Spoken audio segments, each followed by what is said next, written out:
মানুষকে পরীক্ষা করার জন্য যখন তার রব তাকে সম্মান দেয়, সম্পদ দেয়, তাকে নেয়ামত প্রদান করে, সে নামাজ না পড়ুক, রোজা না রাখুক, সে মানুষের কাছে বলে বেড়ায় ফায়াকুলু রব্বি আকরামান, আমার রব আমাকে সম্মানিত করেছে।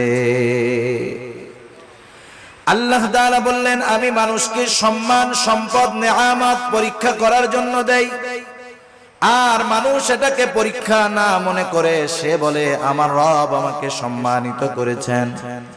প্রথমত একটা জিনিস আমাদের ক্ষেত্রে ক্লিয়ার হওয়ার প্রয়োজন, আল্লাহ তাআলা শুধু অভাব, কষ্ট, দুরবস্থা দিয়ে মানুষের পরীক্ষা নেন বিষয়টা এমন নয়, বরং সম্পদ, সম্মান দিয়েও আল্লাহ তাআলা পরীক্ষা নেয়।